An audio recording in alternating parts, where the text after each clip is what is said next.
হ্যাঁ, সবাই আমার দিকে তাকাও। তোমরা সবাই কি আর্ট করছো? আমরা ড্রয়িং করছি। আর ভালো করে আমরা ড্রয়িং শিখছি। আমরা ড্রয়িং করে আমরা শিখছি, কারণ আমরা ড্রয়িং করছি। চলো সাইফ, তুমি এদিকে তাকাও।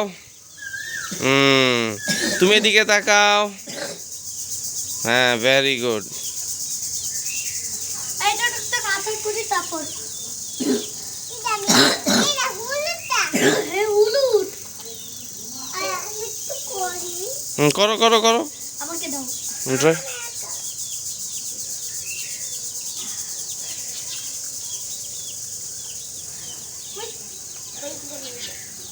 খুলে দাও, দেখো আগে তো দেখো কিভাবে খুলে দাও। এই দেখো দেখেছো খুলেছে। ইয়ে অনেক মজা। এই তো আমার মুরগি আর কি।